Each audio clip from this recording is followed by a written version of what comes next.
What to do when good plans go bad. Learn today how a team's broken promise was the key to success. Welcome to No Bow Tie, where we conquer emptiness and frustration, discover our uniqueness, and live with unrelenting joy. I'm John No Bow Tie Swoboda, musician and author. We've all heard stick-to-it stories like Thomas Edison and the light bulb, that he didn't fail 3,000 times, that he found 3,000 ways that it didn't work, okay? Does that inspire you to stick with it when it's your life that's not working out, when it's your plans that suddenly just shoot downhill and plummet? It doesn't me. I mean, those are good words, but it doesn't really inspire me to stick with it. But we're going to find today what does. Have you ever had people quit on you, or even worse, promises aren't kept with the people that you're working with, and your plans just spiral down? The original vision, the dream, becomes something almost a fog filter for seeing the future. And tension sets in, and it really brings on what I call a stress pool of tension, where you just don't know what to do or how to continue. I was in a project, and the plans were great. The people involved, the chemistry was not only necessary, but it was working. The energy of the rehearsals were great. We were a band forming an album, a second album. The first one did so well, and we just continued on. And then everybody on my team quit. They quit on me. Overnight, my purpose was reduced to nothing.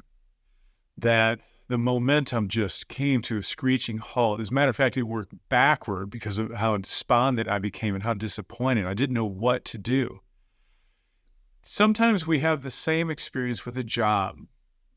Yeah, you take on a job and the opportunities are glaring at you. It's a great job. You're going to move up. You're going to meet people. You're going to have use of your talents. And the people that you originally liked in the interviews aren't as radiant with personality, and they don't seem to be on your team. So what do you do in that kind of a situation? In the two examples I've given you, there is a common thread. That common thread is that something made it worth it to pursue it. Something got you interested in that endeavor. And the vision that you had was the important part. The reality of it is what brought you down. That's the fog filter I spoke of. The reality of it distorted your vision and your intent, and it made it seem like it's not possible. But that desire is still in you. It's just being covered up with daily routines and disappointments. My teacher told me one time that the more that you aspire, the more you are inspired to pursue a vision, the more you will have failures and crises and problems and obstacles all in your way, trying to keep you from what you want.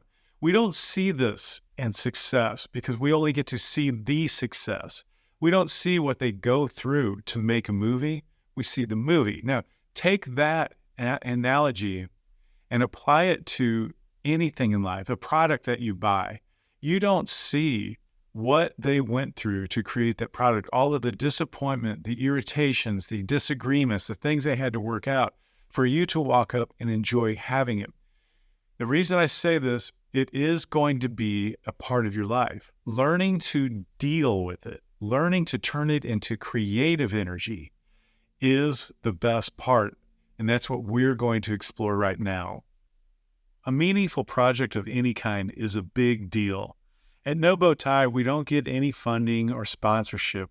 We dig in our own pockets to make it all happen. If you want to support and help out, check out Patreon at nobowtie.com/new. And there you can support as much as you want or as little as you want, but you'll also get deals on products, better prices. You'll get the podcast without any advertisements, guaranteed.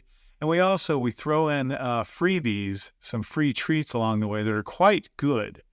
And we just really appreciate your support. So let's get back and see how my venture turns out. So back to the problem that I had. Basically, the members of my team, they didn't quit out of spite.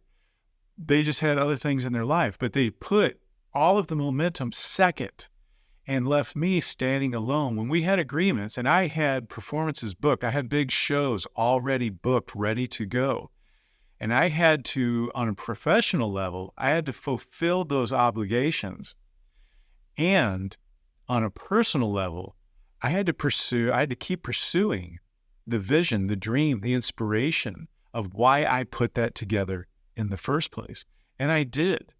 That I sat down and I wrote out what made me pursue it in the first place. What was exciting about the pursuit before I met this team? Why did I look for them? And when I found those things, it gave me a foothold of purchase to move forward, just like a mountain climber has to find that solid ground to push off and go up, especially after a failure. So back to the common thread that something made it worth it, something can keep it going. The first thing that I suggest doing is get back to work. No matter what, don't spend time in the despondent state. Your mind will start to believe that it's not possible to achieve your visions. The second thing is remember that the vision can be had on a different road. I had to find a different way to form and present that music. So I ended up being a duet instead of a quartet. And as a result, it worked out better. I've gotten more response out of the duet than I did of the quartet. The rehearsals are easier. We communicate more clearly. The albums were easier to record and promote. And with the booking of gigs, I have 2 people I have to be responsible for, not 4. So it ended up being the preferred version. And we hear these examples constantly of people who fail, regroup, and then prefer the direction that they took once they took that direction, which takes us to the third thing that you have to do. And wear this as a badge. Be the example of this final step in everything in your life. Do it, then decide if you should have.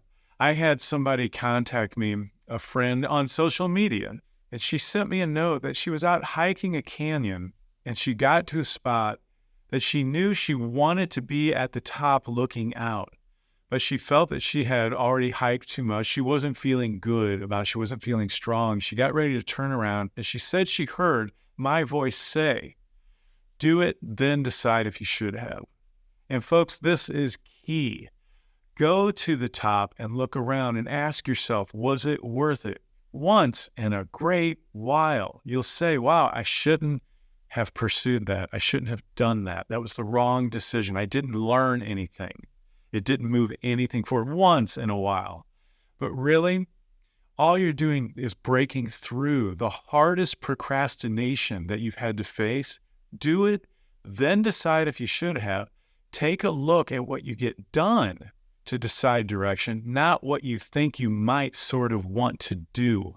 Don't trust your feelings, trust your actions. And then take those actions and decide results from them. You will always learn. You will always move forward. So in wrapping up, know that you're going to hit some disappointments. You're going to hit a lot of them. And when you find that new direction, you're going to hit more of them again, especially when your ideas get bigger. Big ideas attract large obstacles.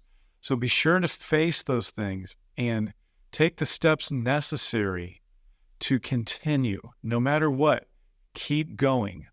Remember that there are different ways to achieve the same goal.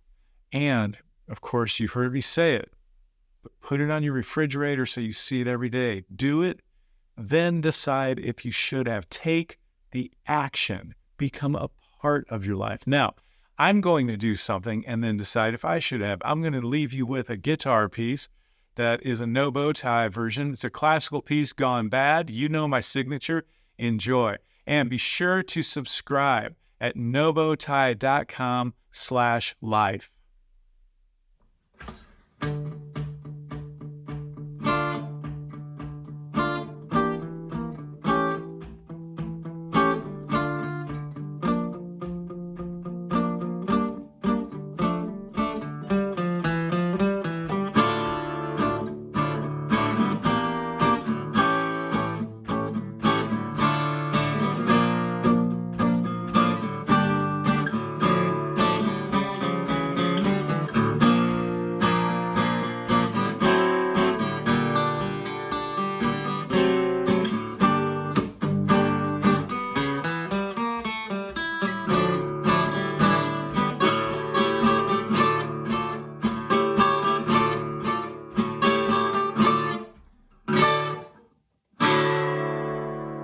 next week.